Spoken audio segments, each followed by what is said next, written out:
ज्यांना पैसा कमवायचा आहे, व्यवसाय करायचा आहे, काहीतरी करून दाखवण्याची जिद्द आहे, पण मार्ग मिळत नाही आहे, अशा प्रत्येक व्यक्तीने ह्या मुलीचा प्रवास अगदी सुरुवातीपासून बघा. 2 वर्षापूर्वी ही मुलगी सोशल मीडियावर आलेली आहे. आता भरपूर फॉलोअर्स आहेत तिला.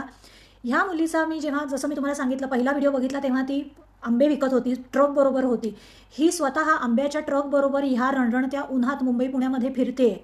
दुसरा व्हिडिओ बघितला त्याच्यात ती कोकणी बाजारपेठा, जिथे जिथे एक्झिबिशन्स लागतात, जनरली ह्या सीझनमध्ये खूप जास्त असतात, त्या ती करते. नुसते आंबे नाहीत तर आंब्याबरोबर कोकणात मिळणारी जी उत्पादनं आहेत, मग ते काजू झाले, कोकम झाले, सोलं, अजून काही जे काही कुळथाचं पीठ आहे, हे सगळं करते. त्याचबरोबर कोकणातली भिड्याची जी भांडी असतात किंवा आप्पे पात्र असतात, ही खूप फेमस आहेत, तर ही सुद्धा तिच्याकडे मिळतात. आणि तिचे कितीतरी कस्टमर्स बरोबरचे रिव्ह्यूज बघितले की ज्यांना ते क्वालिटी जी आहे तिच्या वस्तूंची ती खूप आवडलेली आहे.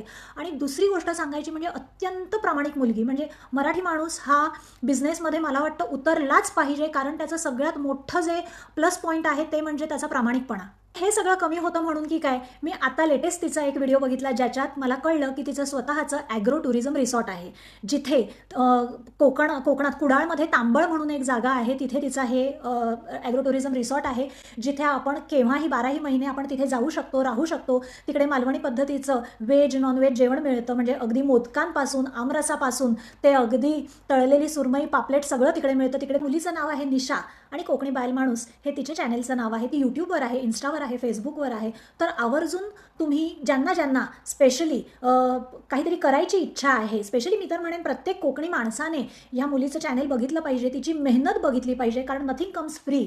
अत्यंत मेहनत आहे आणि शी मेक शुअर की ती तिची मेहनत आपल्या सगळ्यांना ती दाखवते तिच्या रील्समधून, तिच्या पोस्ट्समधून. तिथे ती मुंबई पुण्यामध्ये आंबे विकायला आलेली आहे. तिकडे ती अक्षरशः रात्री 12-1 वाजता एक आंबा आपला सोलून खाते, कारण तिला जेवायला वेळ नाही. आणि अत्यंत प्रामाणिक मुलगी आहे. तुम्ही नक्की बघा, कारण मला तर ती मनापासून आवडली. आणि प्रत्येक मराठी माणसाने, कोकणी माणसाने ते बघावं आणि आपल्या त्याच्याकडे जो कोकणात राहणारा माणूस आहे, जी काही तुमच्याकडे जागा आहे, जमीन आहे, त्यात तुम्हाला असं काही छान करता येतंय का हे बघा.